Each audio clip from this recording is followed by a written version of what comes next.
Ladies and gentlemen, welcome to another edition of How Did This Get Booked? I, of course, am your host, Jake Manning, and I'm a veteran of the professional wrestling business for over a decade, and I've held every single job except selling popcorn.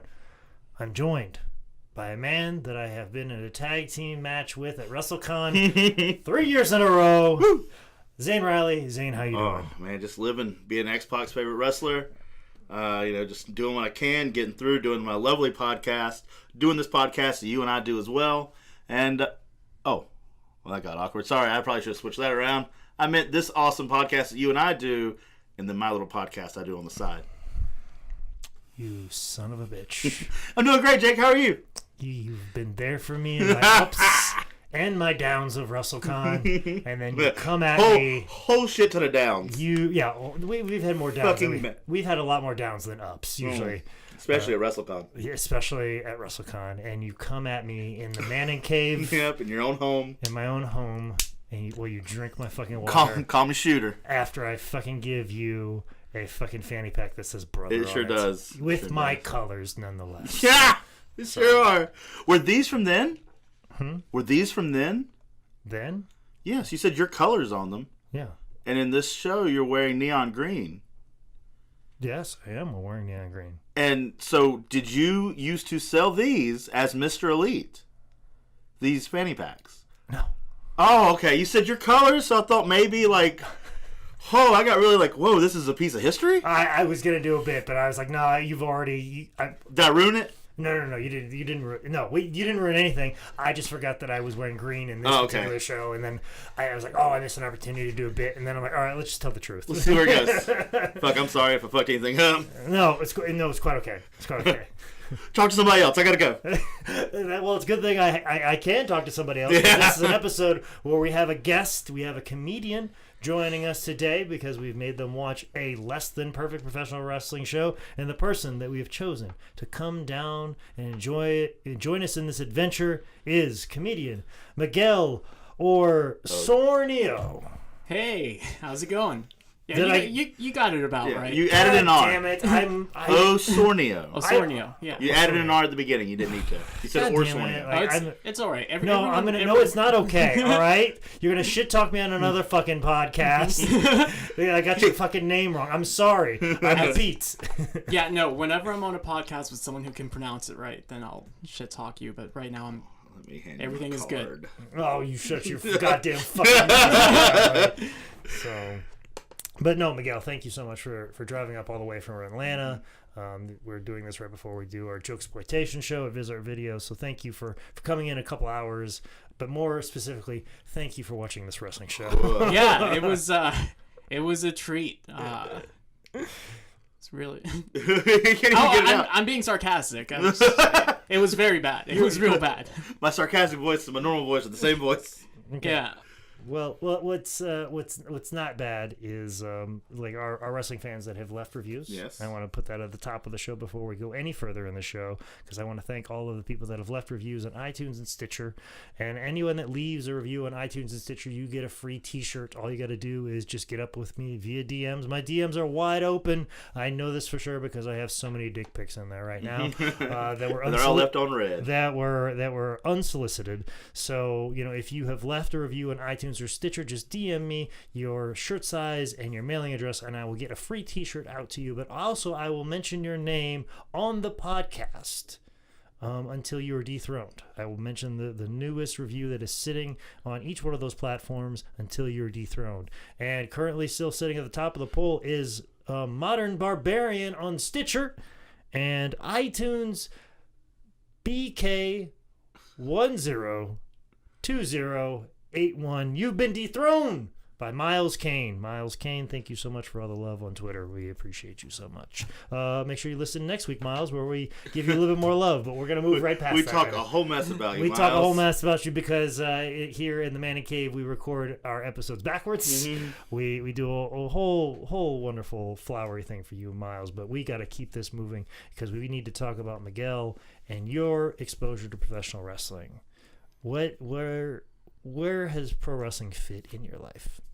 Yeah, so I was born in Mexico, so Mexican wrestling was definitely a part of my life, at least when I was like a little kid. My uncle was actually a referee. I thought you were going to say your uncle was like a wrestler. No, no. Dr. Wagner Jr.? Well, I guess like referees kind of have to be wrestlers because like they get flipped around and stuff.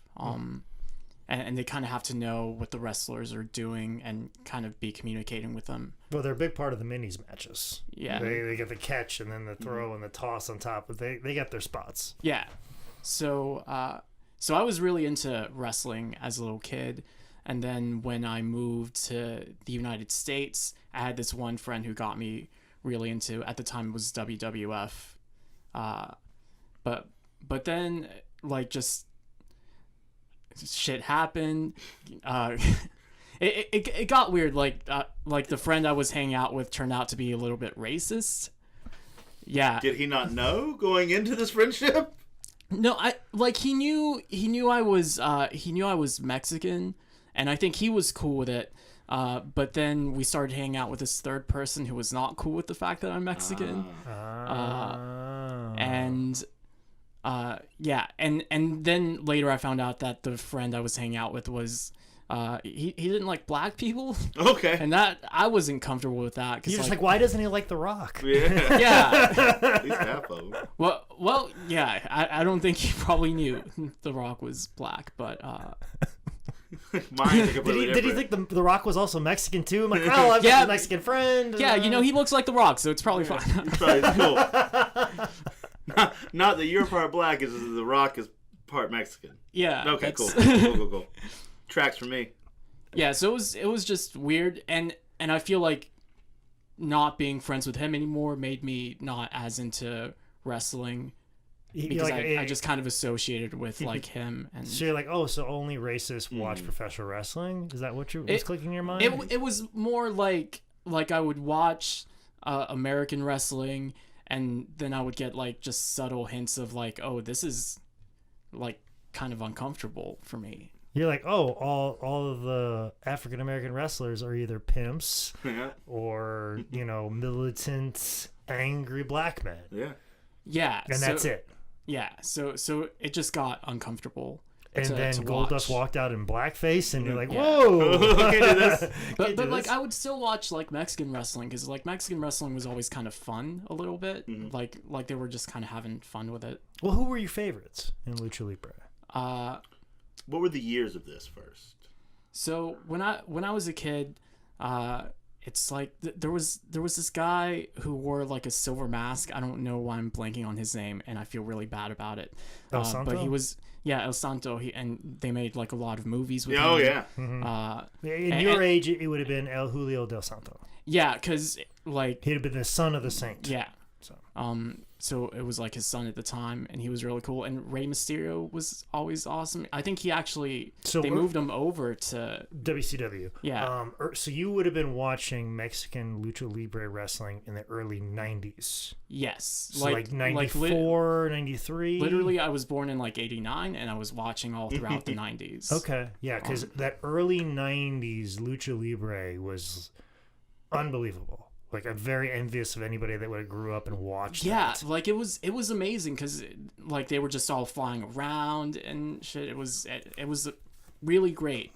Like I figured out from like watching the wrestling event you guys showed me that that people who like fly around a lot, they're called like flyers or whatever. High flyers, yes. Yeah. And that was like everyone in Lucha Libre. Pretty much everyone was just kind of, you could just throw around. Well, especially like AAA was like really popular in the early 90s. You had like El Parca, Rey Mysterio, Art Barr, Eddie Guerrero, just some of the best athletes ever. Just and Triple Mania, which is basically like the Mexican version of WrestleMania, happened. Like AAA was on fire in the early 90s. And then of course also too, I think it might have been EMLL at the time. It's now become CMLL. I think it might have been CMLL at the time, but regardless, the Dorio and his family, like their promotion of Mexico City, Arena Mexico, they were doing quite well as well. They had some really great athletes as well. But AAA was like almost like a WWF version of it, like the pageantry and the entrances and all sorts of stuff. So yeah, it was like a real renaissance is what you were watching at the time. Yeah. People if you would have had a VCR, recorded those tapes, and then like had connections in America, you could have made some serious money. Wow, really? Yeah. I wish I knew that as a kid. Well, my boss's business is based off of guys living in Mexico recording the wrestling that's on the TV and then mailing him the tapes, and then he dubs those and sells those online. Wow. But he would pay for the original master. Like, does he do all the voices himself? Like when he dubs them, or he like text? It's like no. What he would do is, like, let's say you were watching AAA on your television, and right. you put a tape in and you record whatever the television program was with the wrestling on it. Then you would mail that VHS tape to my boss in the States, and he would mail you $50 or whatever money order it was for how many tapes. You'd probably pay, I think the standard rate might have been like $50 a tape or $100 a tape, depending on what it is, per tape. I mean, that's like 1,000 pesos. So that's pretty good. Yeah. So then what he would do is he would make copies of that and sell that online, like AAA September 23rd television episode. He'd post that online, and then people would buy that for $10 a pop. Oh man. But of course he'd be buying from you, and you'd be new episode every week, so he'd be giving you $50 every time you sent him a tape.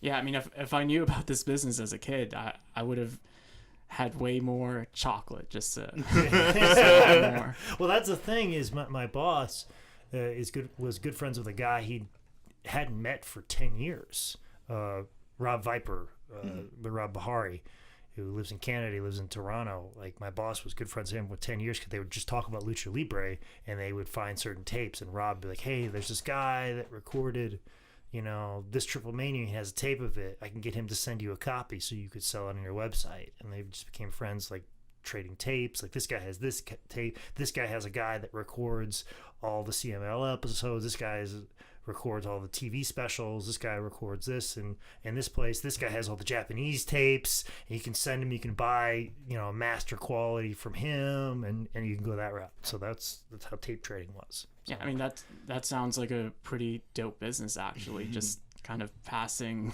television from other countries around and. Yeah, and then you build an empire off of that, and you start a company called WrestleCon. Yeah. Oh man. And then you put two jokers on it, and and their pretty friend, and all three of you failed together. Exactly.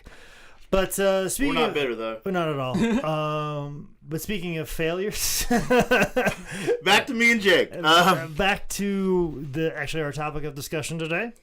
We are discussing a show that is a benefit event. For one half of the Rock and Roll Express, Ricky Morton. This is a benefit event that took place February 2nd, the year of our Lord 2006, in Alcoa, Tennessee. And it happened in a flea market. And Alcoa is just outside of Knoxville, just to give you some geographic location.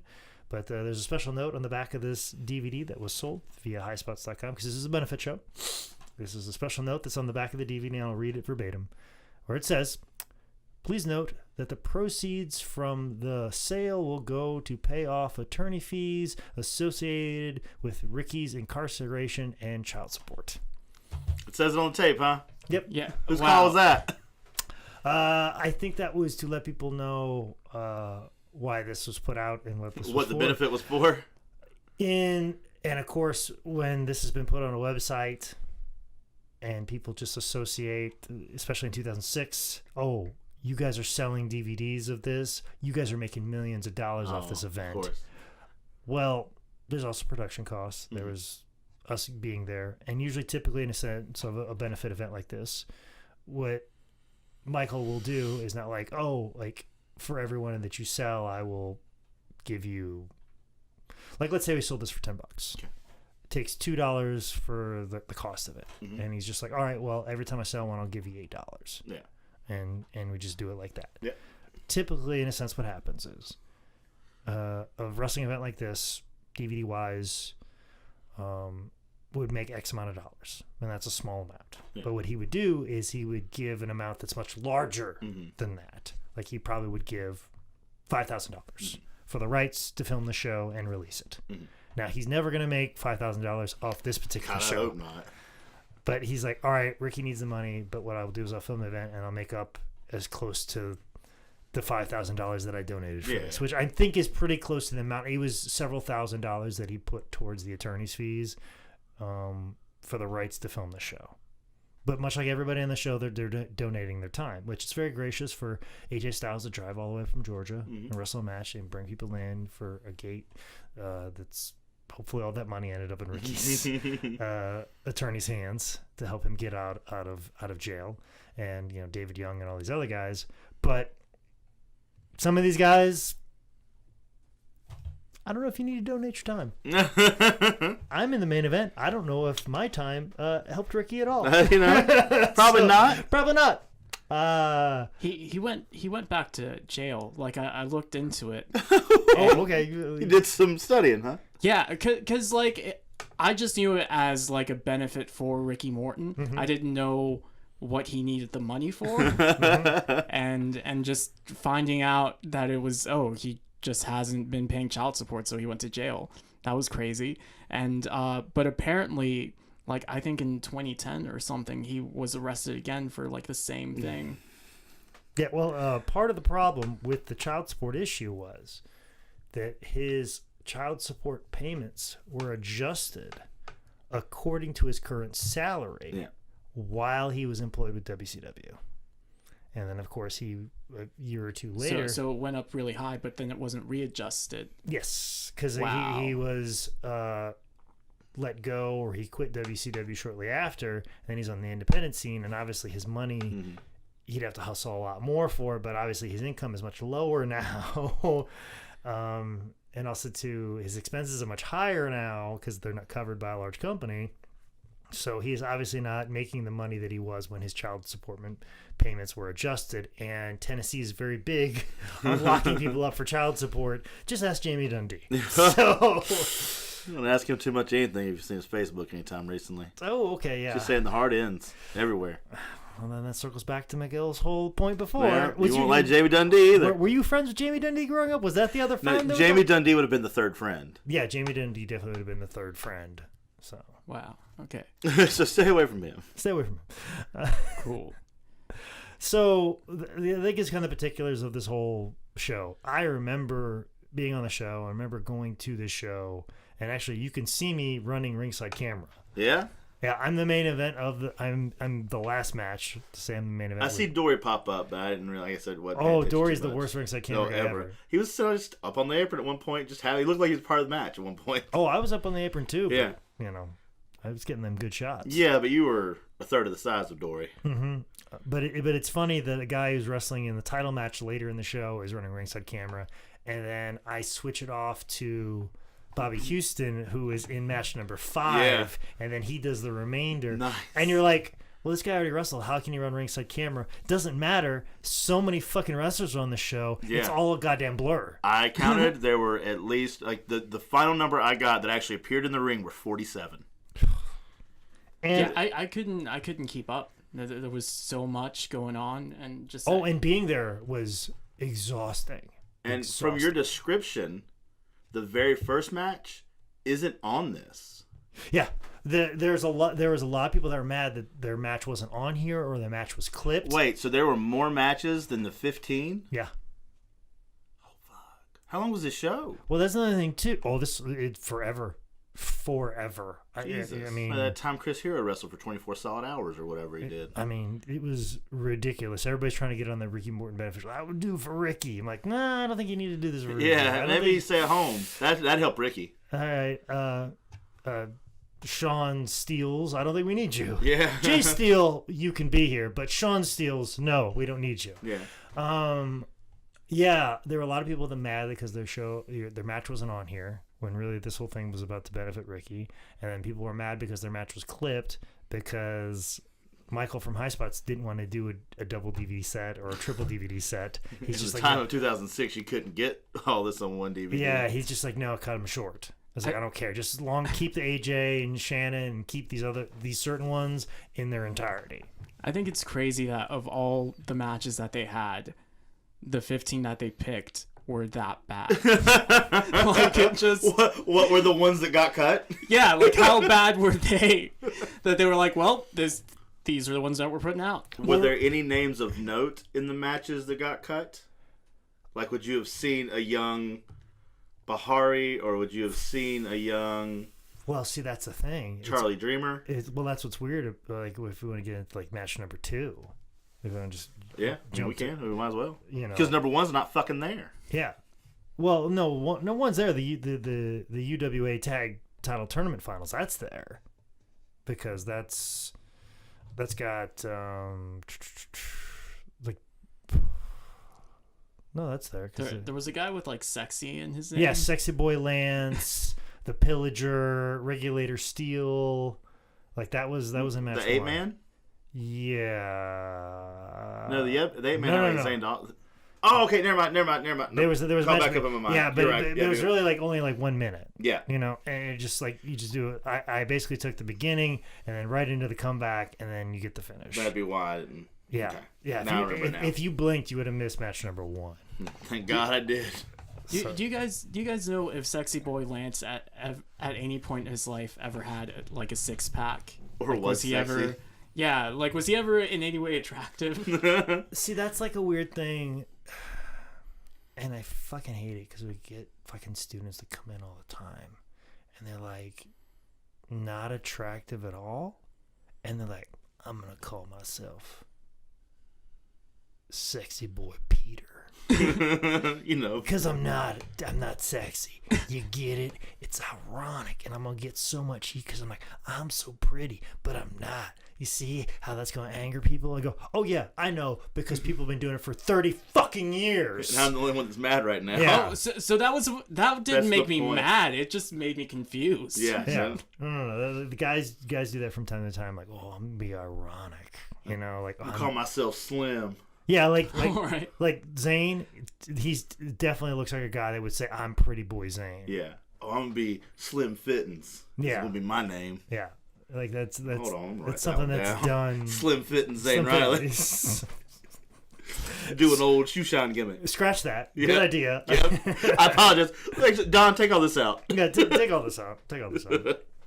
But also too, with Ricky Morton's incarceration, it happened right before, like literally days before I was supposed to wrestle Ricky. Huh? And I ended up as a replacement. They got Bobby Eaton. Robert? No, they got Bobby Eaton. Oh, that's even better. Oh, especially because I love Bobby Eaton far more than I love Ricky Morton. Bobby Eaton is one of my favorite wrestlers of all time. Yeah. And I know him, and in this moment in time, I only knew him from being Blue Blood, Sir Robert Earl of Eaton. And I got to wrestle Bobby Eaton, and it's on my DVD set, which is available at howdidthis.book.com in the merch section. It's actually the first match that's on there. Ah. So that match meant a lot to me, and it wouldn't have happened if Ricky wouldn't have got locked up. Yeah. So thanks, Ricky. Thanks, Ricky. And we also did this thing where we had this student dress up like Ricky Morton. He came out, and I just gave him a punch, and he fell down, and I pinned him, and like made a joke and all that stuff, and then we brought Bobby out, whatever. But anyways, that's that with that. Is Ricky currently in jail while this show is happening? Yes. Okay. We wanted to do, and part of the thing is we gave the money. At the prison. Yeah, we wanted to do an interview with him at the prison. Huh. We were going to do a shoot interview with him behind bars.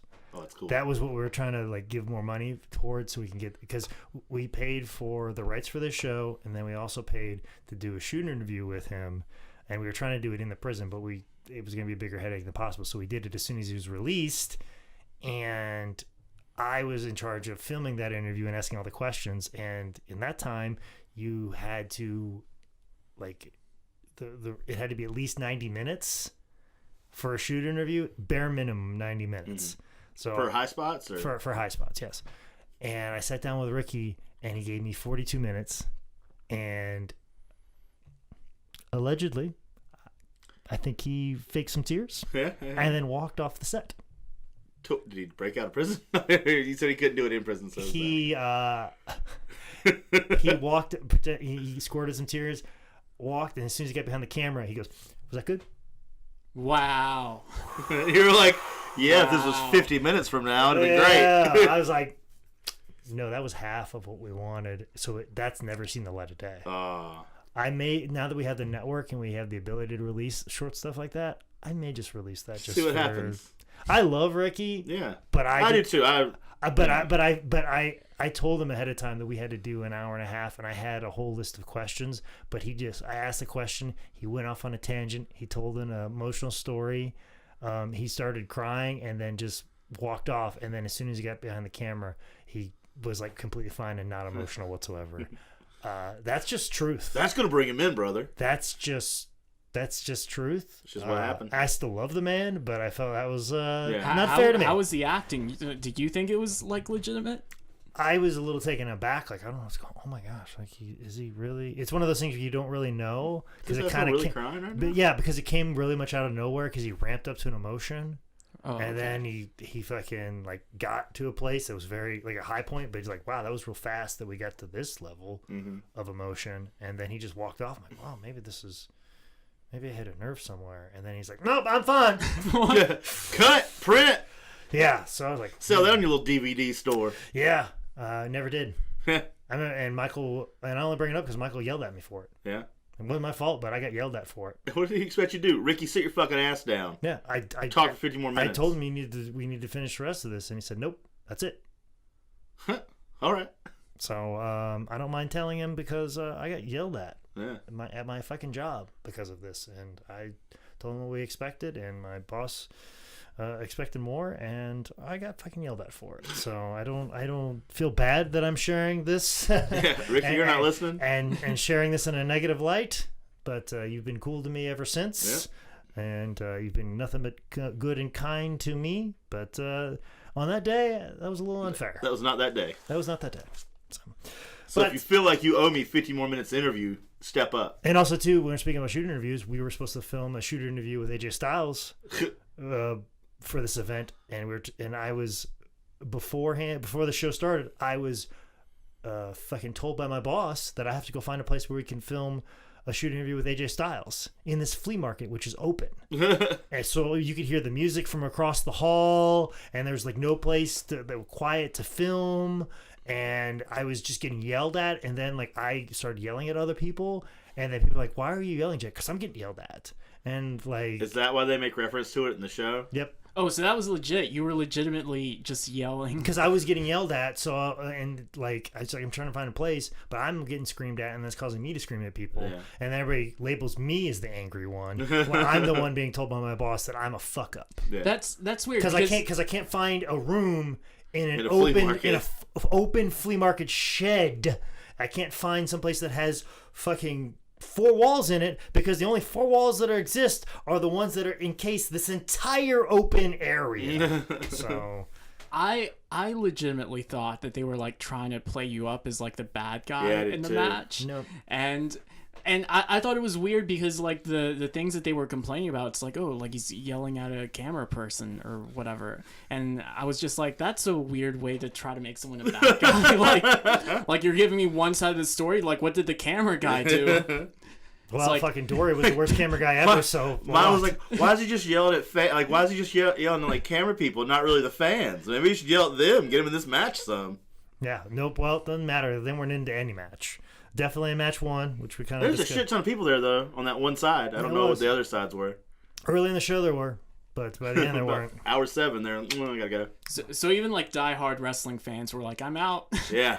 Well, you see, like on the hard camera, there's multiple times where there's like dozens of people just walking back and forth, wandering around, like just nobody sitting down and watching the show. But after you see the first match in here, I mean, clip, we move right through. Then we get to match number 2. Who's who of 2019 wrestling? Which is, I find it funny because match number 2, it consists of Team UWA, which is the promotion that is putting on the show, versus Team ACPW. And Team UWA consists of Rick Cavanaugh, CM Sigmund, the Boss, and Mike Ogle. And then Team ACPW has Charlie Dreamer, a Ventral High Spots employee, Zane Dawson, Trey G, and Casey McKnight, who would go on to be Scott Dawson, who just performed at WrestleMania. And he performed on WrestleMania the match before AJ Styles, which he did on this particular show, on this particular match, because match number 3 is AJ Styles versus Shannon Moore. There you go. Think about that what just happened. Like, as we're recording this, WrestleMania just happened this past Sunday. This past Sunday, Scott Dawson had the match right before AJ Styles at WrestleMania. That happened the same way 13 years prior. Yeah, and then 13 years prior, they were both wrestling in a flea market. Mm-hmm. So this is like one of the few times where the sequel's better than the original. Definitely, the sequel's better than the original. For sure. Both were about 7 hours long, though. Yes. So, but of course, unfortunately, Casey McKnight, Scott Dawson had to do the job this night. Nah. And what is worse, Zane? Doing the job in Alcoa, Tennessee to the Boss, or doing the job to Kurt Hawkins at WrestleMania? I mean, Kurt Hawkins is on like a 262 match losing streak. So, we gonna go with Kurt Hawkins? Yeah, I'm gonna go with Kurt Hawkins because I think the Boss is a better worker. Boss never tried to go to the Fed and put a gimmick out that wasn't his. Quote me on that. Unlike when the commentators say this guy's name and don't quote me on that. Yeah. Which is my favorite one is they talk about Sigmund, who is Sigmund now, but he was CM Sigmund. Mm-hmm. So I messaged him the other day and gave him shit about it. Oh, so that is that Sigmund. That is that Sigmund. Yes. Okay. So I messaged him. I was like, from the Heat Seekers. From the Heat Seekers. Great tag team out in Tennessee. Also. Yeah. Messaged him earlier. I was like, hey man, he's talking about doing a seminar today, and they have a show tonight. I was like, hey man, I can't be at your seminar, but don't worry, I'm learning a lot about you right now, CM Sigmund. And I started UWA. He goes, I remember that night. He tells me a little something about it, nothing important. And he goes, yeah, CM was just my shoot name. And I was like, wait, your shoot name's Chick Magnet? I'm trying to make this joke, and it goes like way over his head. And it's weird because his head's so fucking large. He's like, nah, man, he told me his shoot name. I was like, God damn it, I know what your fucking shoot name is. That's not what I was going for. No, whatever. I'm out. But yeah, that's Sigmund. That's it. So let's clip on and move on to match number 3. I mean, that was done in just a second. Yeah. Casey McKnight there for 20 minutes, and then Zane Dawson chops the shit out of Sigmund. Yeah. That's all. Same thing happened 13 years later there, too. Exactly. Match number 3, as I mentioned, is AJ Styles taking on Shannon Moore with Lollipop in his corner. So Shannon Moore, like, his nickname in the match, or I guess in general, was Prince of Punk. Yes. How old was he at the time? Because he didn't look... He looked Prince-aged? Yeah. Like, I don't understand why he didn't just go by King of Punk at that point. Well, he didn't want to have that many responsibilities in the world of punk, so right. I'll just be a Prince of Punk. Ian McKay was already doing his thing. Blink-182 would have been real hot. He didn't really take all the reins. Yeah, and he's also a big fan of alliteration too. Yeah. So okay, that's like a big thing. But also too, the commentator. We glaze over this. One of the commentators for most of the matches is our good friend. Mm-hmm. Very, very good friend. Very good friend. Rob O'Connor, who was an intern at High Spots during this time, and he makes appearances at WrestleCons, and he's always... He doesn't do shit, but he doesn't do comes. shit. But he solely comes to be people's best friends. Yeah, and he's just talk to you while you do stuff. Because he's got a million lines. Yeah. And he has some doozies in this entire show. Kills it. If as we've mentioned before, some of the wrestling on here is not all that great. But the commentary that fucking Bob Connor does is worth a watch. Like, it is worth watching this entire release. Also, to seeing, like, it's a weird time capsule. Because, like I said, because of the Scott Dawson and AJ Styles thing. But also, too, Bob Connor's commentary is fucking unbelievable. With lines such as this. Yeah.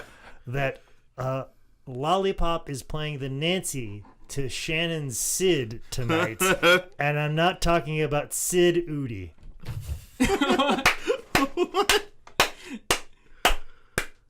How you work in a Sid and Nancy reference with a Psycho Sid reference? I don't fucking know.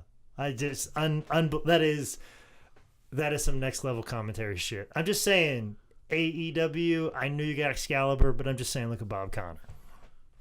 But this is probably the best match on the entire show. Miguel, what'd you think of it?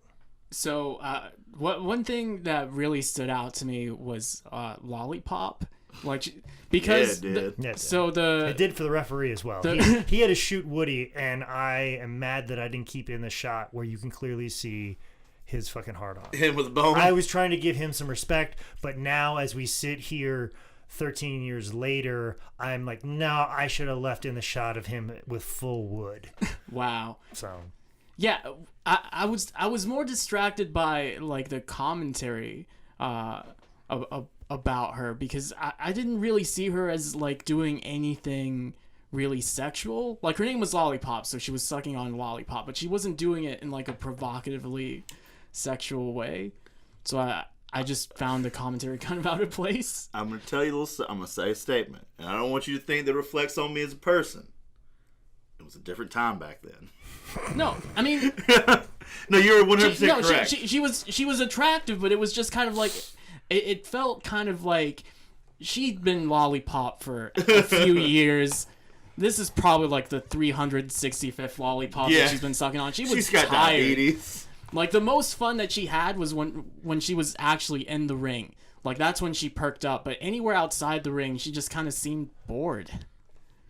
I'm on board. I agree. Yeah. But they're definitely going to talk, because they're definitely going to sexualize her in any way they possibly can, because at the time, that was just what was super hot in wrestling to do. Yeah, because also, too, like... We're shitty people. Well, also, too, like...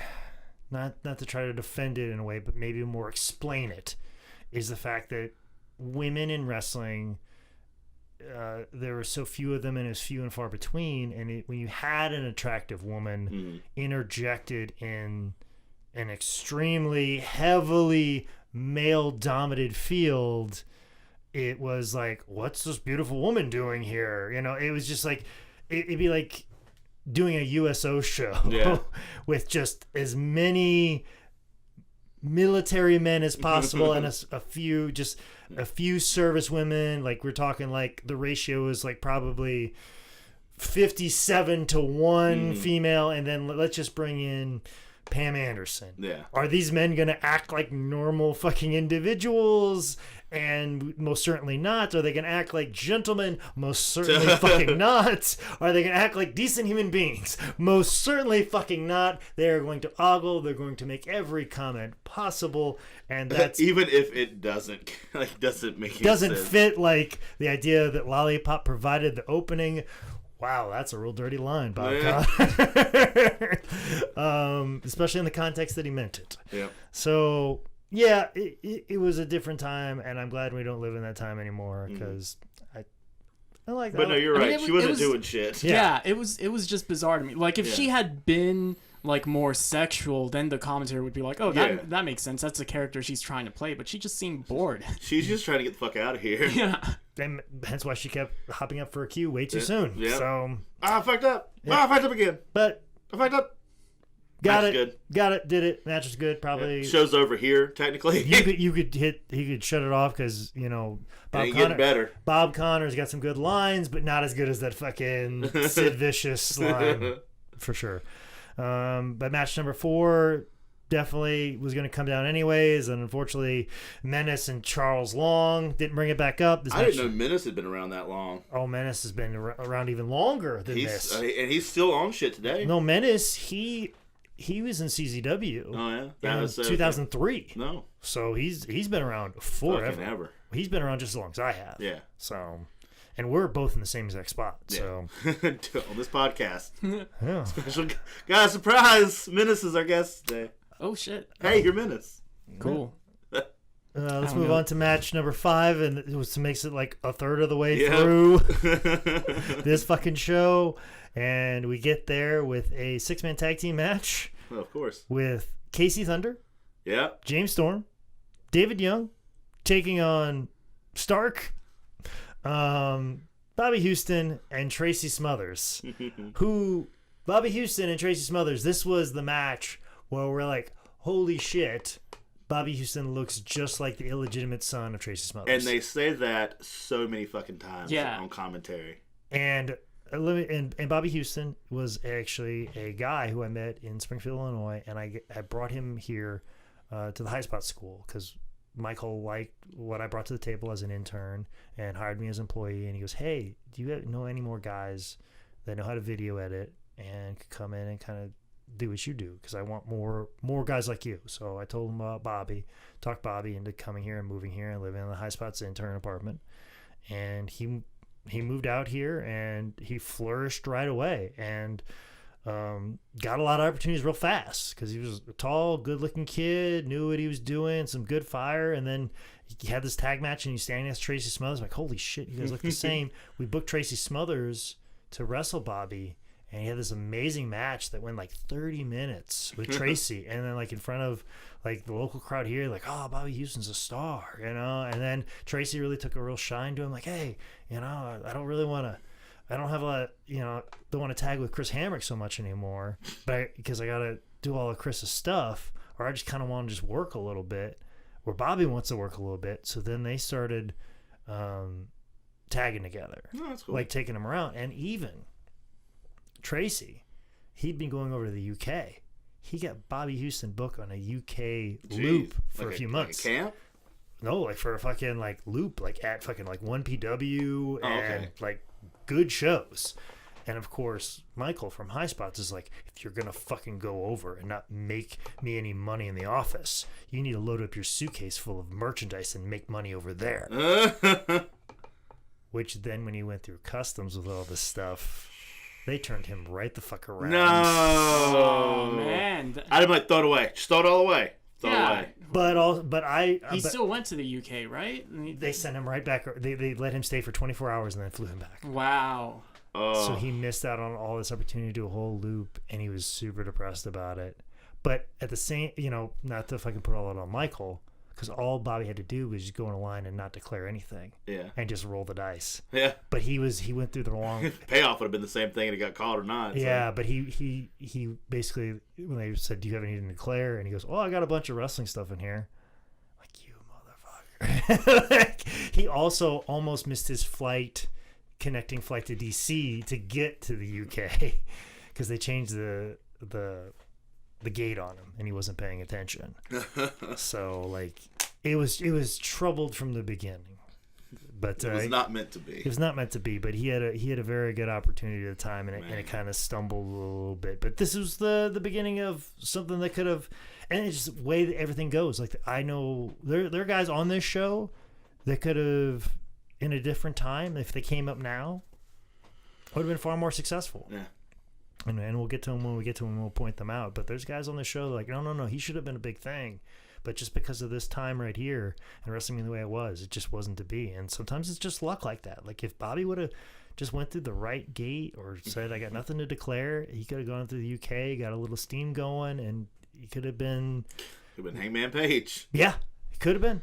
They look the same. Exactly. Could have been the same exact thing. But here, this was the beginning of all of that. And he's going toe-to-toe with James Storm and David Young and all those guys. And looking good. And everything's looking good. And, of course, we see a dick spot with James Storm because that's his fucking calling card. There it is. So, I love James Storm. What do you think about this six-man tag team match, Miguel? Like, every tag team match that they had at this event was kind of a clusterfuck. They all broke down there.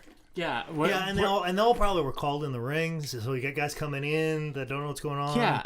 And, like, I don't think I ever really... Maybe once I saw someone actually get tagged. But for the most part, people would just jump in whenever they felt like it. Also, too, the locker room is that little area where the hard camera is set on top of. And it is the size of... It's not too much bigger than this room. Jesus. And 47 guys, so it's hard to go over stuff. Wow. With guys, so you're like a call in the ring and you're going over a finish and you're kind of like rushed to get dressed, go out there and do it. So it's a little tough that way. So it just wasn't like pre-planned, the choreography. Yeah, a lot of that was not in this. And and also too, it's a benefit show, so like, just go there and do whatever. Just get out of here. So there was a lot of that going on. Get done, come back here, get your shit, get the fuck out of the locker room so we have room. Pretty much. So anything to say about this before we move on? Yeah, I think this is like it happened in the first one, but every multiple man tag team match ended in a schmoz and a the same finish basically every single one. Yeah, it just Yeah, looked like a DQ. mosh pit. Yeah. At, like a metal show or something. Yeah, there's a lot of things that are repeated over and over again, and that's kind of the way independent wrestling is in Tennessee. Like there's still things that they do at every single fucking show, and that's why I like NGW, Next Generation Wrestling, out of Tennessee. Isn't it? Tennessee. They're bringing guys like M-Dog 20, Rich Swann, and Shane Strickland. He was around and giving them high quality matches and guys doing something different and thinking outside the box and bringing in people like Joey Ryan and people are getting behind it as opposed to the one bump fucking comebacks Oh yeah. that those fucking people have seen for fucking decades. Make you work for it. Yep. So speaking of people who worked for it, match number 6, Devin Drake We're only on 6. Huh? So we're only on 6. We're only on 6, but we're trying to move this as fast as possible as Devin Drake and Robbie Race take on the Guerreros. The Guerreros look real fucking good. Let me tell you the story about the Guerreros. The Guerreros are also High Spots employees. Those Guerreros, right? No, not those Guerreros, no. The Guerreros were they were High Spots interns. They came at the same. They basically came in the same time Bobby. Like I was in the Midwest picking up Bobby when the Guerreros got full-time status as interns because I'd met the Guerreros before I left. Rob and Chris, these two kids from California, drove all the way from Los Angeles, California, and showed up to the High Spots office on a Friday. The fact that we weren't on the road on a Friday was fucking rare. Yeah. Even at that time. They showed up and they're just like, hey, we're here for the wrestling school. They had no idea where they were going to sleep. They had no idea where they were going to live. They had no idea how they were going to work and make money. They had all of their possessions in a car and they drove from Los Angeles, California to come train at the High Spots Wrestling School. And we looked right at him and we're like, you're lucky that we're even in the office at 4 o'clock on a Friday. And second of all, you drove past so many fucking wrestling schools just to fucking get to this one. Probably just to get out of Los Angeles. I was kind enough to take them into the High Spots intern apartment that night. I'm like, all right, you guys can stay here for a couple of days and then kind of figure out what you're going to do.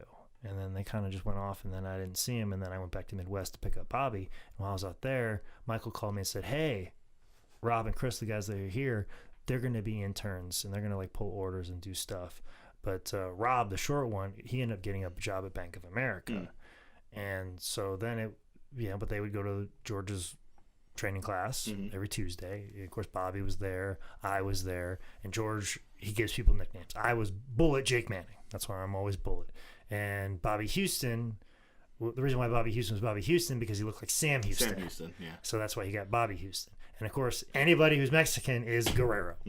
Like if George South walked in here, he would just be like, oh, I got a Guerrero in here. Miguel Guerrero. Oh man, I got a wrestling name. That's there you go. Welcome. There you go. If you want me to introduce you as Guerrero instead of your last name and have me not fuck it up, I'll get Guerrero right tonight on stage. I'll call you that. Yeah, because that's every Mexican wrestler's name. Yeah, Miguel Guerrero, ladies and gentlemen. That's dope. So I could most certainly do that. Dude, that's a really compelling story, though. If they had become successful, that's like an Oscar-winning movie, I think. Much like everything in professional wrestling, they were a really good team. They had good chemistry together. I think Rob was definitely the star of the group. Like he had a good look, and he could do. Was he the bigger one? No, he was the shorter one, but he could also do some athletic stuff. Chris, he was definitely the bruiser, and he had great ideas, and he kind of had the drive. Something happened with Rob's heart. Like he had a murmur, and he probably still could have wrestled with it. Obviously, he'd have to manipulate with the things that he did or monitor it a little bit more. But he's like, nope, I got something wrong with my heart. I'm done. And only got one life. Yeah, and I don't blame him for that. Yeah, no shit. But I mean, MVP's got a bad heart, and he makes that work. Yeah. And he's wrestling for New Japan, but he's just like, nah, heart murmur, not gonna do it. I'm like, all right, well, okay. And then like Chris was just like, fuck, man, we drove all the way across the country, and then you just give up on your dream, and then I'm here. And then as a tag team, they were really good together, and they were starting to get some more bookings. And also, too, me and Bobby were here, and we had a little more experience than Chris and Rob. So we're like, and we were watching like the Naturals and AMW have these really great matches, and they had this match that they did like all the time in front of people. And I'm like, man, we need to develop like a match. Yeah, we need to do something like that. Like me and like Bobby, you know, against like the Guerreros, and we'll put together a match. We started building it. We started building something together, and so we make the Guerreros look awesome, and we look like the big heels, and this. We had matching gear, and we were piecing it all together, and then that kind of fell apart that way. But like it was like us four. We were traveling everywhere. I'm like, just put us on first. So there's a lot of like random shows in this Mid-Atlantic area where it was like me and Bobby Houston versus the Guerreros, and we were just like trying to piece together this match. And then Rob's heart thing came up, and then it just came like, you know, Chris kind of lost heart and he stopped trying and just kind of drifted off and stopped going into training, and then he drifted off, and then Rob drifted off, and then Bobby drifted off because everything that happened. And just like I had a crew of guys that were my friends, you know, and it just kind of flashed back to all that. And I was like, man, I remember when we were like brothers, man, and we all lived in the same house together, and we were all friends, and we all had the same dream. And then now you're on podcasting. People woke up. Yeah. Fucking hearts, man, always ruining things. But it's funny because it's like, you know, as soon as you stop pedaling that bicycle, you don't get back on. So. You die if you start swimming. I was real deep for just a match that got clipped. I was gonna be like, man, when they did that little front slam leg drop combo, that was real cool. I tried to do that at Grizzly Redwood, but I just didn't have the stability in my knees. Yeah. So even then, before my torn ACL. Match number 7 is a Divas Lumberjack match with Nadia taking on Haley Hatred, who may or may not have been murdered by the Yakuza.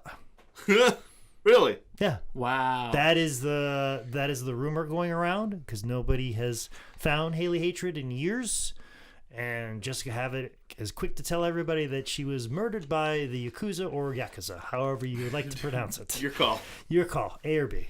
So keep that in mind. But yeah. I mean, I hope she's still alive. Call in. Yeah.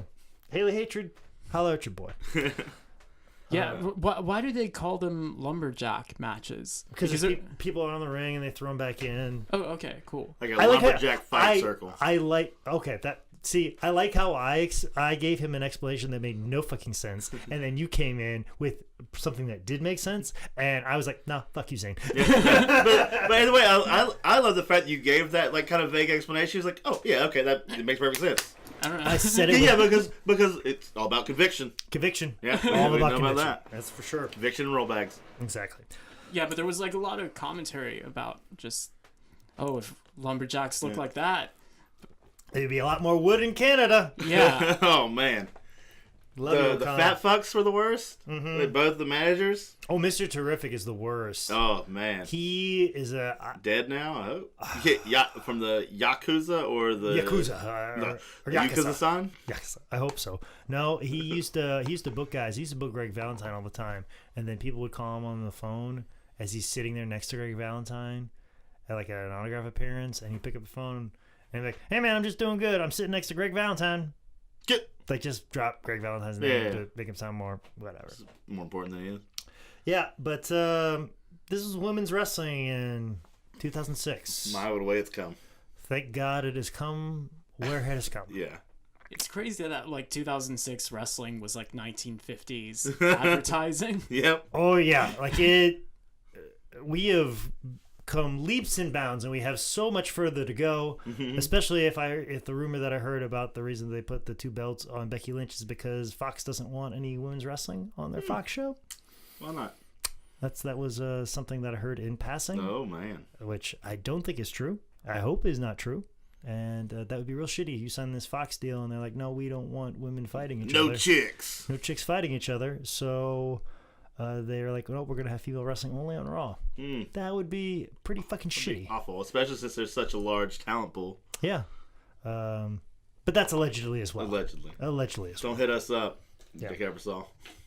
Oh, Dick, it'd be Fox. Rupert Murdoch. Either way, don't hit us up. Rupert Murdoch, hit me the fuck up. I got some things to talk about. Listen, I got to talk some things. You're Australian, so I got a thing or two to say to you, motherfucker. A thing or two to say to you. But yeah, this is The only good part of this match was how she spelled Nadia and how they said it. It's just very clever. Other than that, this was pure shit, guys. And I really wanted to like it. What the fuck? But see, this is the thing. Like, promoters were happy with putting up this... Just 2 girls in there. This quality of women's wrestling. Mm-hmm. And it was because of this poor quality that when you met someone like a Sarah Del Rey or, you know... Like I'm trying to think of some other women that I ran across. Allison Danger at this time, or Soja Bolt, or Daisy Hayes, or any number of women that are wrestling for IW Mid-South in that area. Mercedes Martinez, any woman, cheerleader Melissa. Anytime you ran across those type of women that took it seriously, consider themselves athletes, you kind of like, oh no, this is what it should be. No. Those girls aren't one of us. Yeah. You girls. You girls are one of us. You come over here. You girls are one of us. Those girls, no. The Mercedes, the Sarah Del Rey's, Allison Dangers, Daisy Hayes. No, you girls are one of us. Yeah. You're welcome to be with us. We'll this is the women, we'll accept this. Yeah. But when it's just like, oh, this girl knows how to do a couple things. This girl knows Stratisfaction. I was about to say, what's your finish? Stratisfaction? Yeah, Stratisfaction, and you just put, she works the concession stand, she knows how to do Stratisfaction. You just put it out there and give her a payday and give her a match. Yeah, that's why they were a lot, men caused as much damage and pushed it back as far as possible. Even when they thought they were being more progressive than what they actually were. So, glad we're past it. Yeah. So, because here soon, we do get a progressive moment. We do, and we'll get to that, but we gotta talk. Gotta go somewhere else first. We've got to go to the outhouse for match number 8, where we see Dr. Tom Pritchard taking on Jeff Anderson. I actually had a good feud with Jeff Anderson. Yeah, he looks like he could be good. Let me tell the story behind him, real fast, real brief. Casey Thunder, who was in the tag with Bobby Houston, he started running shows up around the Asheville area. He had a little school and a little training thing, and he wanted to run some shows.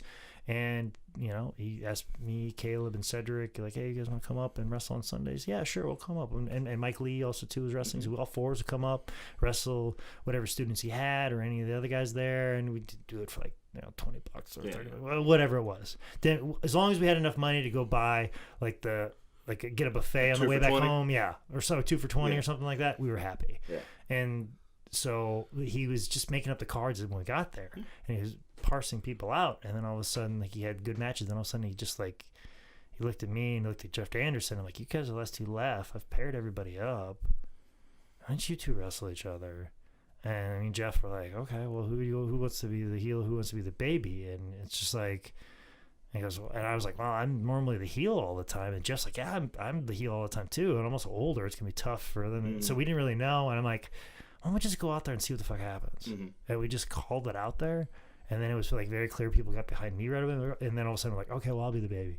And he's like, okay, well, I'll call and let me know if you want anything. And we're calling all this on the fly. We do a whole match on the fly.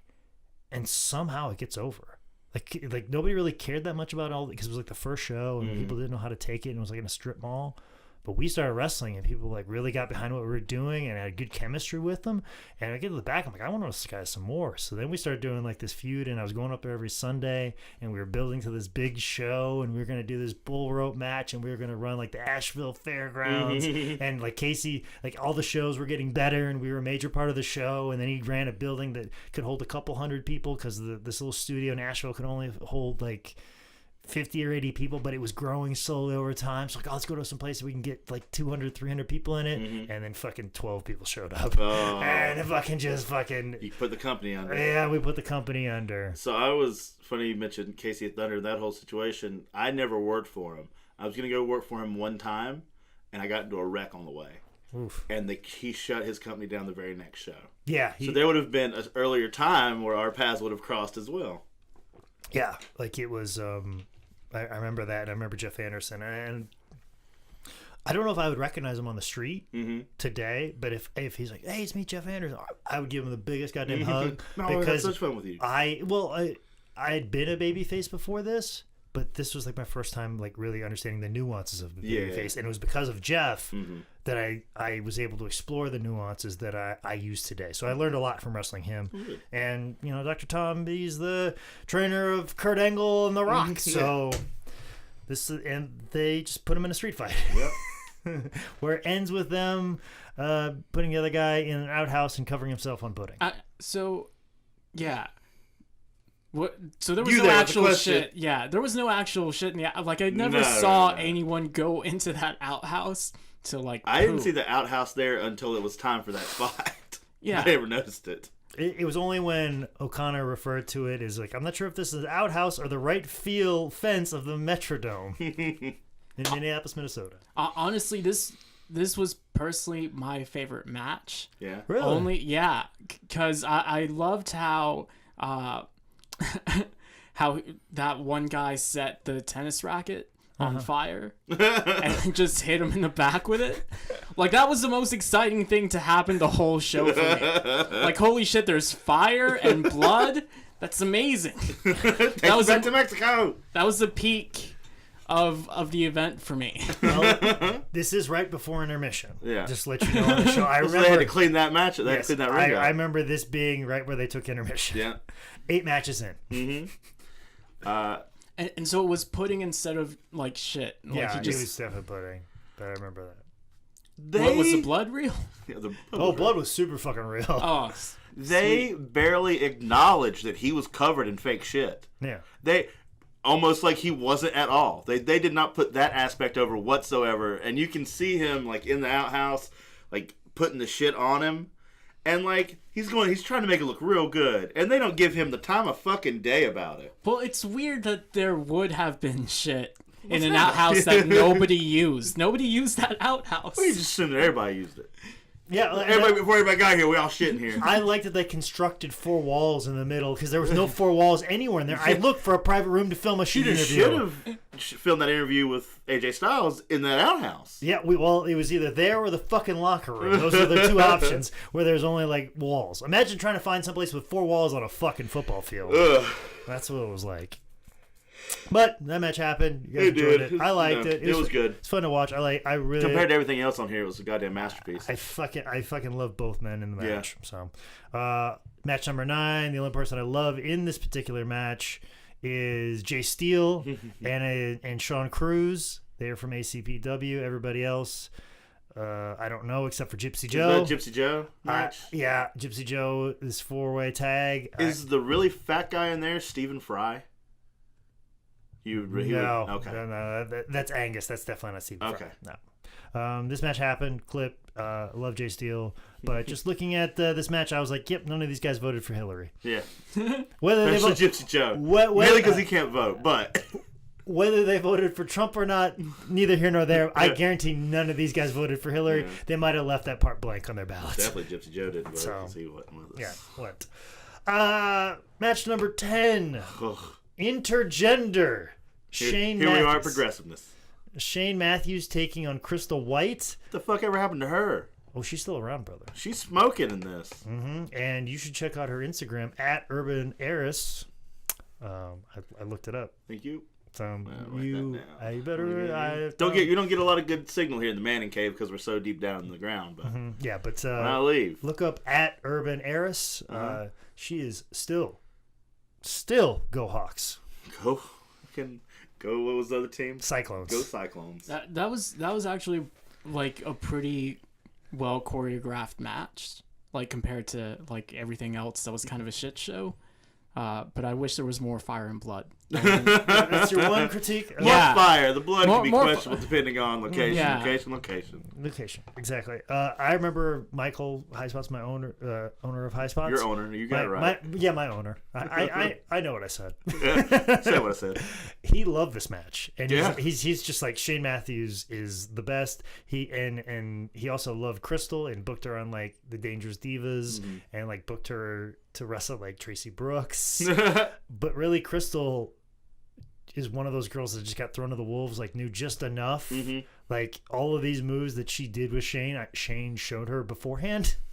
So literally she's just going through the little bit that she knows. I think like she starts off has like a really cool head scissors or whatever, like some real nice flip move. Like, looked real good. But She when looked crisp as fuck. when you put her against like the Christy Ricci's and the ODBs, and even the Amber O'Neills, it got exposed very, very early, very fast. And like because of this match, like Michael, like, oh, you should do Crystal White, and there was a little bit of resentment against her because I think she had done porn at this time. Good on her. And so like a lot of these female wrestlers that took it very seriously were just saying, oh, she's just trying to get in the back door. Guess it's that. Hey-o. Yeah. We're around the Diva Search era, or we're close to it, and a lot of these girls that are like, oh, I did some modeling. Oh, you want a WWE contract? Yeah. Or like, hey, I've been wrestling in Japan for the last 3 years. I've been wrestling all over the United States. Get the fuck out of here, tomboy. You know what I'm saying? Like that's kind of what she fell into. So like maybe if she would have came around 2 years later, like her wrestling career might have been a bit more successful because it would have been right in that sweet spot of the Divas era. Or also too, if she would have came around now, it might have been a little bit more accepting. Like, I'll come in, we'll really show you how to wrestle, as opposed to, oh, we'll show you how to get through this. We'll show you how to get through this because we just want women on the show. Yeah, because you know how to do a stratisfaction. Come on. Yeah, so sometimes it's not always their fault. So, but she handled it, and I like that. Even though it's a man versus a woman and there's just that natural heat anyways, Shane still feels like he needs a manager who is named the Terrorist. Yeah. Wow. Oh, you know what we totally skipped over? Why was he named a terrorist? Was he? Because he just wanted heat, brother. Because he had a little bit of a tan and they're like, close enough. Wow, okay, cool. Earlier when I told you the tan fat looks better than pale fat, well, this white fat guy over here. I kept hearing them call him the terrorist or whatever, and I kept looking for like someone just dressed like a terrorist, and there was like no one. There was just this dude. But it's like you need to get the crowd more mad at you, other than beating up a woman. Yeah. Like I need to have a manager named the fucking Terrorist. Yeah. All right. In the your buddy and Dr. Tom match. Yes.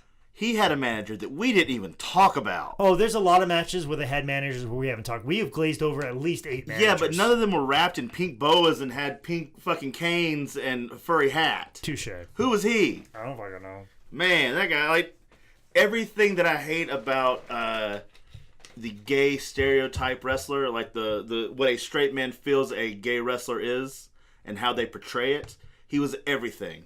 And I fucking hated it. And he didn't really do anything. At first, I thought it was a girl halfway through. And I was like, wait, that girl's not wearing a shirt. You just see like a bunch of pink and long blonde hair. Mm-hmm. And then you see the front, like, wait, either that girl's got no tits and no shirt on, or that's a dude. Oh, it's a dude. And then all of a sudden you get closer, like, holy shit, it's Caleb Conley. Yeah. The man ever. Oh no. Because we've talked before. Yeah. Is that on the page? Many a times, the attractiveness of Caleb Conley. Yeah. Thankfully, he's got the alt-right haircut now. Yeah. Because when he was Antifa haircut. Yeah. Oh, it's the Antifa haircut? Yeah, we're going Antifa right now. Okay, all right. I'll still go with right side of history, buddy. Come on. But yeah, we just totally glazed over that, and I just, fucking hate it. And I had to make sure that I got to say that heterosexual man doing gay gimmick is fucking horrid. Yeah, when he's like, hey, I know it's really going to piss these people off if I'm a gay guy. Yeah. What should I wear? Boas, rainbows, like, pink. The most over-the-top thing ever. Mm-hmm. And listen, George South at times has not been on the right side of history. At times. But he was ahead of the curve on that whole gay guy getting heat gimmick is dumb. Yeah. He's just like, ow. What do you mean? You're just gonna act gay and get people mad at you? That's the dumbest thing ever. People are gonna see a guy acting gay and be like, he's just acting like my neighbor. Yeah. Yeah, like that's dumb. Don't be dumb like that. And he was saying that years ago, almost a decade ago. Yeah, like, he really had the curve on that one, George. You know, like what he was saying is he just doesn't like his neighbor. Yeah, that's what he was saying. But like 5 years ago, we were still seeing the fucking gay stereotype in indie wrestling. You still get it now, like in Mid-Atlantic Southern areas. It's real heavy still. Yeah. We gotta be better, guys. Yeah, we gotta be better. Are there any famous like actually gay wrestlers? Like, yeah. Oh yeah. And then so like one of the currently one of the most two of the most well-known homosexual wrestlers. One is fucking just a massive monster of a man with a huge beard just like he's gonna fuck everybody up. Mm-hmm. Paro. Yeah, Omar Paro. and he plays it straight. Like he's not like, he's just like, no, I like to have sex with men, and I will whoop your fucking fuck ass. you up in this match. Yeah, it's very much in passing. Like, oh, by the way, I have a wonderful relationship with a man, and we're very close and love him. By the way, this Saturday, I'm going to fucking murder you. Like, he's the nicest fucking dude. And then there's like a dude named Effie who is a little bit more flamboyant, but it's not like this brash over the top. Like, he's not primming and prissing around. And like the way that they show, like, the old nonces and stereotypes, or not stereotypes, but the nonces in like body movements and stuff that like the heterosexual male would do in a homosexual gimmick. Oh, the worst. Killian Murphy is another dude who's just comes out in like a collegiate wrestler like coat and some trunks. Just happens to be a gay man, but fuck you up too. Yeah, but and then you got Jamie Senegal, and it's like that uses sexuality to, you know, take it to as the weapon, almost. As the weapon, you know, and it's like their same choice. with Effie on that one too. Yeah, and me and Effie have had like, we turned something around where you get the yay boo with the punches. We did a yay boo with like kissing each other. Yeah. To like, you know, oh, you think I'm gonna be bothered by this? Yeah. Fuck you. No. Give me them lips. Give me them fucking lips. I'm not fucking afraid. You know what I'm saying? That you think you're gonna turn me off? Nope, not at all. Me and Effie one time did the fish out of water, like pin, but they were all fuck position pins in front of like 8 people in Georgia. And I was like, we were calling it, I was like, man, I'm fucking down with it. It sounds cool to me. Nobody here is going to give a fuck, especially since there's nobody here. And he's like, nah, we're doing it. I was like, fuck right, we are. And those 8 people, they laughed, but that was the only people there. Yeah, just in that weird predicament, yeah, you know? Like, let's do it, brother. So, I mean, that would honestly make wrestling more interesting. Like, if every pin was just in, like, an awkward sexual position. Well, in female wrestling, when I dated a female wrestler, she would always tell girls when she was training them, like, you have to make sure you have to have a sexy pin in there. There's one pin that gets guys going, ooh, hold on now, what's going on here? You know, the sexy pin. Where'd this come from? It's an underused tool in female wrestling. I think it should be used in male wrestling too. I agree too. I'm all about doing some sexy pins myself. But where we don't see a lot of sexy pins is in match number 11, where we see Shane Williams and Cassidy Riley taking on Brad Thomas and Dylan Eaton. Brad Thomas was actually the guy that drove Ricky Morton around before this time of incarceration. And after that happened, Brad kind of took over driving Bobby Eaton around. And both men kind of had a hand in help training Brad Thomas. So what kind of a pedigree Brad Thomas had, the fact that he had training from Ricky Morton and Bobby Eaton and this and road time and still couldn't get a fucking job. Fucking Brad Thomas was amazing. If there was ever a guy that fucking the wrestling world missed the fuck out on and his talent and his ability, was Brad Thomas. I've wrestled Brad before. Fucking we had a match where it's just like we had a cutoff and a finish, and it was like, okay, go for a crossbody, I'll move. Finishes, you hit me with a crossbody. And then we fucking went out and wrestled for 20 minutes, and it was fucking effortless. And he was fucking unbelievable. He was on point, he was on time, he was such a great baby face. Just fucking so fucking good. I can't tell you how fucking good he was. And the fact that more people don't know who the fuck he is just is a fucking crime. But more people know who Shane Williams is instead of fucking Brad Thomas. And that's criminal. Nothing against Shane. Me and Shane go way back, because I remember. But I did Extra Talents with him. So if you want to put him on your podcast, Extra Talented. I am running out of people for this weekend. Yeah, I think Shane also lives in North Carolina now, so you might the trip. You might be able to make the trip. But if you can tell me who's a better fucking wrestler, it's Brad Thomas all day on fucking Sunday, especially in this match. Even with Dylan Eaton, who's the son of Bobby Eaton. Just so let you know. And Raven, for some reason. That's Cassidy Riley. Cassidy Riley, yeah. He was he was one of the natural. No, he was old boy from the Naturals' buddy. Him and Chase. That's right. They were originally a tag team called the Hot Shots. That's what it was, because I'd done shows with them on it. And then they split apart. Okay. And then Chase started teaming with Andy Douglas, and they became the Naturals. There it is. So I remember Cassidy Riley from some of those shows, though. Yeah. He was He's good, buddy. Why actually, is he doing this Raven gimmick? I got an interesting story about a show that I did for Cassidy Riley, but I'm not going to tell it here because It's probably not place. I'll tell you later. Okay. We'll see if we work it back in down the road, guys. There'll be another show that we do that Cassidy Riley will be on. Yeah. And that doesn't have 15 matches on it. Yeah. And we're only... And he had to get out of here in like 10 minutes. We're on match 12. Yeah, we're on match number 12, which is Stro versus the Barbarian. I remember the Stro being in the back early in the night, just fucking with Gypsy Joe. Like, Joe, do the chops. Like, just Stro just being weird with Gypsy Joe. That's basically all I got to say about fucking Stro as far as part of this show. Stro versus the Barbarian. They did this match everywhere. I thought Stro was the heel right away. That's the way all their matches went. Okay. Because you think that Bad guy. you think that he's the bad guy, but he's really not. Because it's usually like Stro's wearing the USA stuff. Yeah. But like, it was always fucking weird. But they used to wrestle each other all the fucking time. We've probably got like 6 other fucking shows at the high spots where Stro wrestling Barbarian. So, anything you got to say about it, Miguel? The Barbarian, was that his name also because of a race thing? No. That's almost just a way of life. He's more of a savage. So, Okay, cool. I mean, I think he's like Polynesian, like Samoan kind of. What is Sani? Isle of Tonga. You're just going to keep naming some island somewhere. Tongan is for sure because that's what Sani is. Yeah, his niece. Tongan. So it was like, that's basically why he was the Barbarian. So That's cool. well, He's still doing it too to still this doing day. it.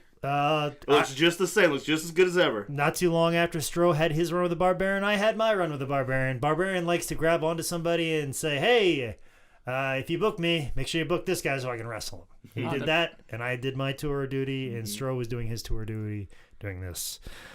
Match 13, we have the Thunder Express taking on the Midnight Express, who has Ty Dillinger in their corner, who is the man who used to own all of those wrestling action figures just over your shoulder right there in the Where's your Manning Killer cave. Bees action figures? Oh, he took that because he didn't pay for that. Okay. He already paid for all those action figures, so he feels like he has the right to come back and get them. At any point. Is there a picture of this on your website? Because anybody listening to this is going to be No, like, what? people know about the Manning cave. Yeah, All right. No, I think one day we got to give him a Cribs-esque tour of the Manning Cave. Yeah, I'll do it on @10BellPod. Yeah, I was about to say, maybe on your Patreon. Maybe on a day that I'm here. And Yeah. Zane lives in here. I don't know where. That's what it is. But yeah, Midnight Express, they do their thing. So, anything... Nah, I mean, Midnight Express is there. It's really all. It's just a match to get them over. Mm-hmm. I feel like at this point in the event, like, you've already seen so much shit that you're just kind of like, anything impressive isn't as impressive. It's almost like you've already been let down so much. Well, I get it's something. like, I really needed just more fire and blood. That's what I needed. We've gone up here with Fire and Blood, and we have not gone back up there again. Yeah, like... So somehow we did this, and then Fire and Blood, and then basically the same trajectory right back down. Yeah. And I noticed the referee, and I was like, oh, I think I'm Facebook friends with the referee. And then I started thinking, like, I think I'm Facebook friends with everybody on this show, but, like, I don't interact with any of them. Where Like, I should feel you? everybody on this show I'm Facebook friends with, but it's one of those Facebook friends that you never interact with whatsoever, and their timeline stuff never comes up. You're just friends because you were both wrestlers. You were both here on this show. I saw fucking He was your undercard. 20 mutual friends, and I just said accept. Yeah. So that's basically... Just gotta get over a number. We're just accepting that right now, and we're going to accept match 14 into our life, where we see Adam Armour taking on Sean Schultz, who is 3 times the size what he is now. Ooh. Like, this is definitely on the gas, Sean Schultz. So yeah, this match has happened. It was a good match, but they kind of do like a Tennessee start, 14 matches in, which or Memphis start, I should say, which I'm like, that ain't gonna get it right now, brother. No, you're too late. I did like one of the comments that O'Connor said in the match, where talking about he's not pleased with the fans, and the commentator is like, "What did they do to you?" And O'Connor just goes, "The smell." That was pretty on point. Probably the best part of the whole match. Of course. And it was still a good match, but that's a good fucking line.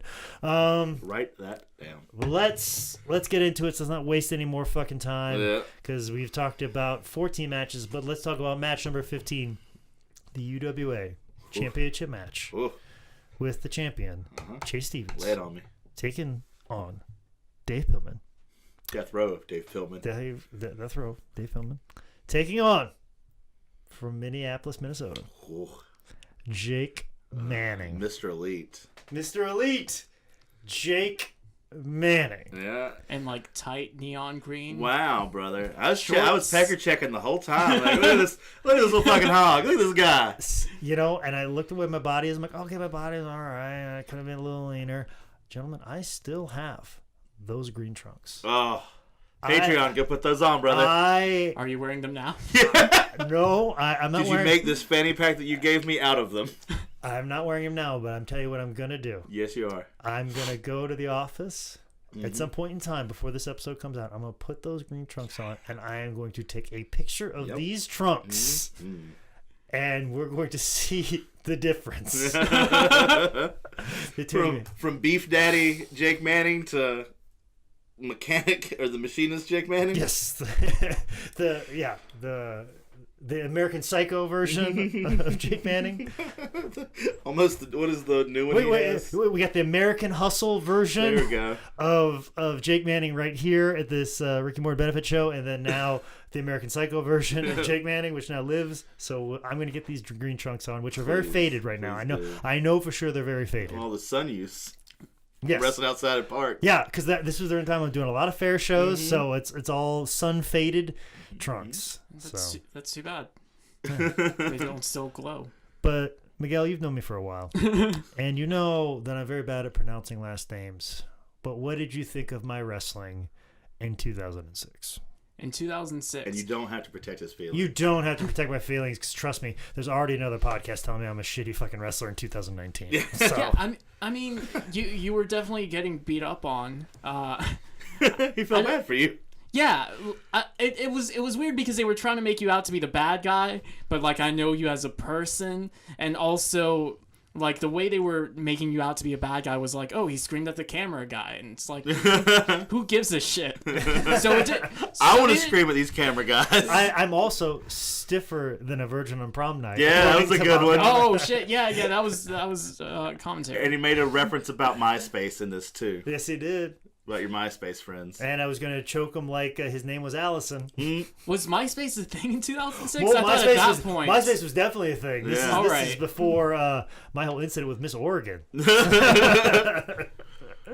Yeah, so I wouldn't say the wrestling was good, but I was just so distracted by, like, if you're going to make this guy out to be a bad guy, like, you know, come up with a better story. Other than he yells at the camera crew. Other than he's just frustrated. Other than he just hasn't had his coffee today. He's angry. He doesn't do mornings. Oh, especially at this moment in time. I didn't get my coffee. Yeah. All bets were off. Yeah, but it was about... I would say it was about as good as, like, most of the other matches, like, on average. Yeah. Because, I mean, all of the, like, matches where there were more than two wrestlers were all kind of a clusterfuck. Because you couldn't... There was, like, no focal point when, like, you're watching it, and it's like there's something going on. It just looks like a rock concert where you're just pushing each other, and it was just, it wasn't visually appealing. Zane, you're my closest and deepest friend. You can say whatever you want to me. You were irrelevant to me in this match. Okay. Here's my problem. Death Row is the most over motherfucker in this building. He's getting streamers thrown at him. Let me tell you about those streamers.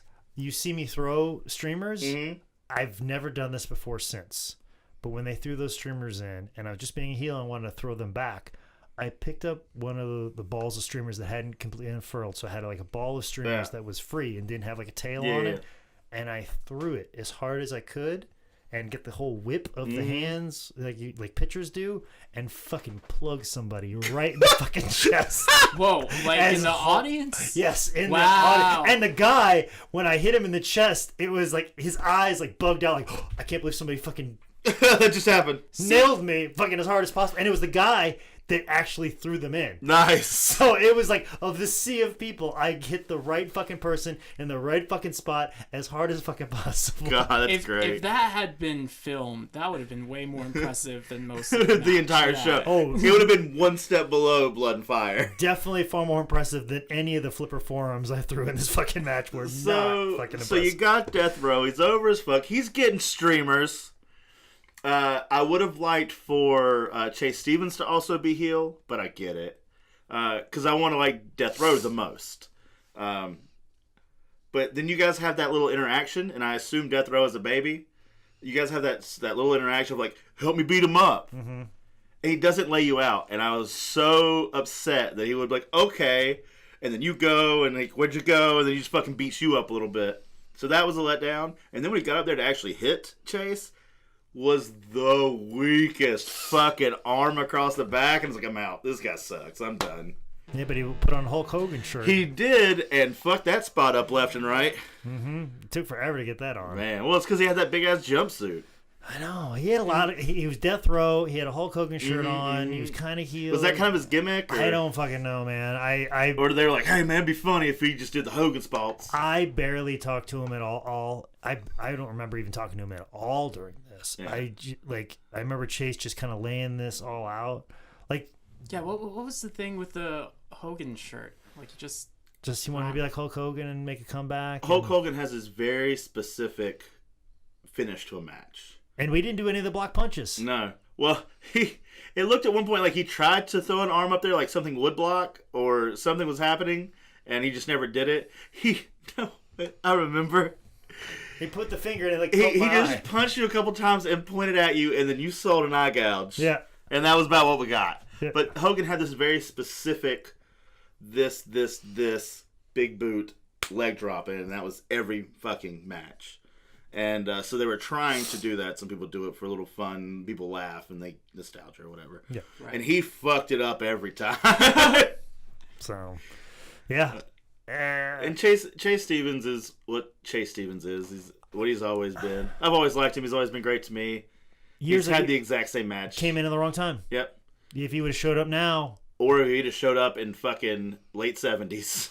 Well, even if he would have been around a few years earlier, or if he would have showed up like roughly about now, he'd be in NXT right now. He looks like $1 million. He can work. Yeah, he could do shooting star presses at that weight. Yeah, like he was. I mean, there's no reason why he shouldn't have been a star. Yeah. He's just one of those guys that just slipped through the fucking cracks because there weren't enough fucking spots, and everybody fucking hated indie guys, and we were trying to teach fucking football players and amateur wrestlers how to be pro wrestlers, and we're not fucking hiring pro wrestlers, whether they're male or fucking female. Yep. So that's what we were in wrestling, and someone like him slipped through the cracks, and that's a shame because I think he kind of put together this whole match, and that the suplex on the outside that he gave me, I still do that today.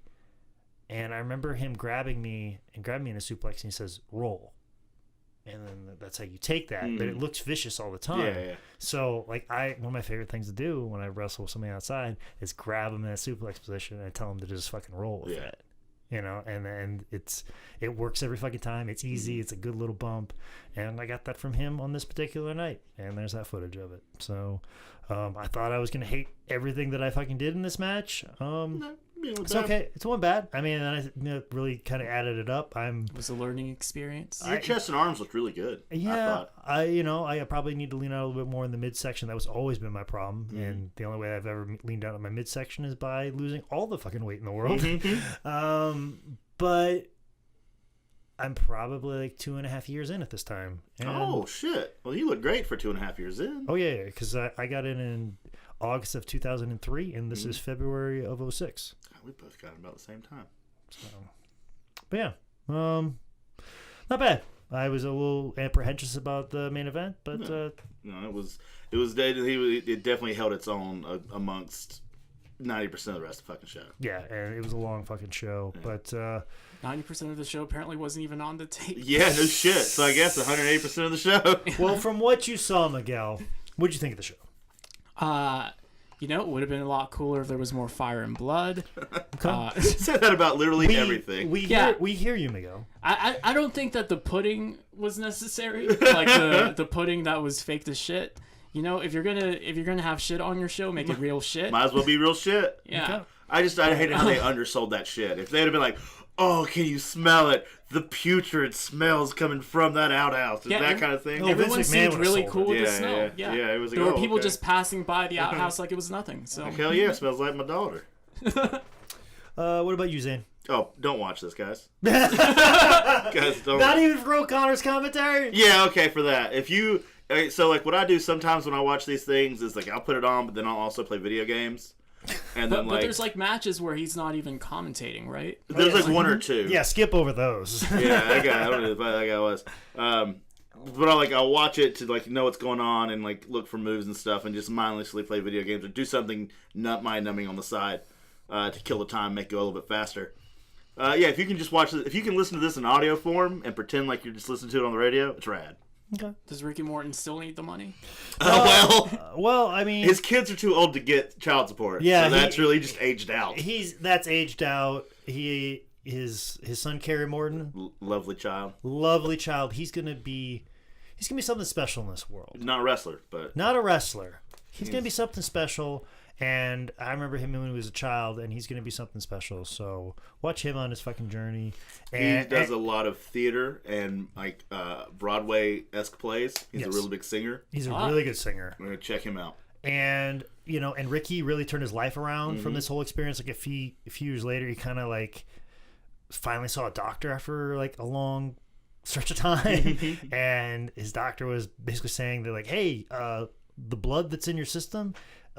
There's not enough of it. That's bad blood, brother. We need to put some more blood in you. And immediately, the next time I saw him, was immediately better. And now that motherfucker is doing Canadian Destroyers in 2019. Yep. Sometimes all you need is blood and fire. But if you can get the fire, cool. If you don't, leave it. It's fine. But blood. But like I said, when I did that interview with him, he was fucking sleeping on a fucking stage. Fucking just gave me 42 minutes of fucking bullshit, and then fucking yada-yada me. And he was always giving me a fucking headache every time I saw him.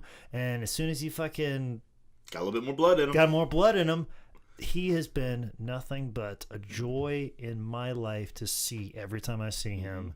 And seeing his name just right here, right in front of me on the DVD, Ricky Morton, just puts a smile on my face. Yeah. We've had a good interaction with him. We had a fun match with him. That time that the show went so goddamn long. Yeah. We were like the main event of this like local high school show, and Sting was there at one point. It was like a huge show, and everybody went fucking forever. And these shows normally last like an hour and a half, hour 45 minutes. We were getting like 2.5 hour mark, and Ricky and Robert were going to give us like they called this match. We were going to have this amazing match, and we were going to do all this stuff like it was going to be like 1985 all over again. And we're like, they were calling spots, which is not something guys of that era do. And like it's getting later and later, and Ricky comes back to us, and goes, "All right, boys, now we can still do the match that we talked about, but it's late." And we were all like, "Nope, get in, double drop kick, get out." It took us longer to walk to the ring than the match itself occurred. And it was like my favorite time with rock and roll. One of the favorite times with you. Yeah. But just one of those, like, Ricky was still going to do it for us. He was still going to be like, whatever you want. If you guys want to go out here and go the 20 minutes we planned. But we know what they wanted. Yeah, they wanted to see double drop kick. Which makes fucking LAX fucking miracle workers. Oh, yeah. Because they got Ricky Morton to do a Canadian Destroyer at 1 a.m. I wonder who talked him into it. I wonder whose idea. I wonder if like Joey was like, "I'll pay you more," or whatever show he gave. Whoever facilitated that are miracle Sainthood. workers. As soon as the next time I see LAX, I'm walking right up to him and I'm asking the fucking question: yeah. Which one of you guys is fucking David Copperfield? Which one of you guys is the magician here? Because he's real good. But like, yeah. Because like I said, like I had my ups and downs with Ricky, as I mentioned at the beginning of this podcast, but one of the best guys ever, and it just goes to show that this many people, no matter what place they are in professional wrestling, were willing to show up and support him. At this point, where I think he was probably the most crabbiest of his career. But like, if there was ever a situation where we had to do another benefit show, like you would probably have 30 matches on there, and you'd have to keep another 30 off the DVD because he's affected so many people even now. So, super awesome dude, super good guy. show's long as shit. Yeah. Watch it just because it's an interesting. It's a gem. It's a gem to look back on, but if you just want to listen to this podcast, I mean, this podcast is almost as long and even more entertaining. That's so right. There you go. There was way more fire and blood here. There's way more fire and blood and backstage stories. You can't see it, but we're all burning right now. It's and bloody. All burning because we got to get out of here. We got to do a show tonight. Miguel, you have a live microphone in front of you. This episode will be coming out in 2 weeks. If you have anything that you want to plug upcoming, at least plug your social media or YouTube or wherever people can get in touch with you. Yeah. So you can follow me on Instagram. That's usually where I post most of my shows. It's at miguel.is.dope. That's good. That's what it is. It's still better than Zane's Twitter handle. It sure is. Oh, what's Zane's Twitter handle? I used to be in hardcore bands back in the day, so it's Zane X Core. Oh, shit. Okay. It's almost like a porn star handle. Almost. I don't know. I want to handle it. Never mind, I gotta go. Yeah, we are. You have any dates, anything you want to put over, you want to talk anything about? at all? Anything you're working on a show or Something near and dear to your heart? Yeah. I'm doing a house show on 420, but Light them up! I don't think anybody listening is invited. But Because fuck you. No, I just assume none of you live in Atlanta and know my friend Alec, whose house it is. So If you guys live in Atlanta and know Alec, hit us up. Let us know. Yeah, just hit him up. We can let you into the house. or just go to Atlanta and hit Yeah. and go to whatever shows Miguel's and down in Atlanta, which is this amazing comedy scene. Just if you live in Atlanta, go check out a comedy show there. You'll probably see. Yeah, Miguel. no, it's like the shows there are amazing. So definitely, Even- we're doing. Red Clay Festival is coming up, and Laughing Skull Fest is next month. Mm-hmm. And Red Clay is like kind of summer, I think. But both of the comedy festivals are really good, and Marie Bamford is headlining Red Clay. That's pretty cool. So. Yeah, festivals, regular shows, even the open mics are fucking awesome there. So if Yeah. you live in Atlanta, just fucking come out. If you see comedy on anything, chances are you won't regret it. Yeah. Zane, this is coming out in 2 weeks. Anything you I want don't to plug? fucking know, man. You don't fucking want to. I would just spend my time telling the story about how I met Miguel, and that'd really be all. Okay. Went out to eat with you and Evan, and I just knew his name a second ago. We went to Thomas Street, and he locked him into that outhouse thing. Oh shit! Yeah, we locked. So We locked someone in an outhouse. who did it? Like it was. Ramon Perez. There we go. Two of us, Evan Pitfield, been on the show. Lauren Ansley been on the show. Ramon Perez been on the show. Mm-hmm. We just go to this little bar and we're talking, and Ramon goes to look in this little storage building they have outside, and this dude runs up. I was like, "Whoa, what are you doing? What are you doing? What are you doing? You can't go in there." I was like, "Oh, I was just looking to see what was going on." And dude tells him to fuck off, and then dude goes into the storage area and closes the door behind him. And Ramon looks over and goes, "There's a deadbolt." And so he goes over and just pushes the hasp over. He doesn't lock it, but he pushes the hasp over. No, he put the deadbolt. He put the deadbolt on, but he didn't lock it. It was a padlock. He Yeah. hooked the padlock, but didn't lock it up. Anyone could open it from the outside, but you wouldn't be able to open it from the inside where the guy was in. So. And we're like, we gotta fucking go. Yep, that's a good time to go. Before we get out the front door, though, somebody had put him in a chokehold and drug him out. And he was like, "What the fuck are you guys doing? I don't know what you're talking about." So yeah, it was a good night. Very good. So yeah, go check that out. We got banned from a bar. It's really cool. Go to Thomas Street. They'll definitely do it. Yeah, We earned that one. Fuck Thomas Street though. Yeah. I'd stop going there anyway. So There you go. Fucking We take a hard stance here on this podcast. too classy of an establishment for my books.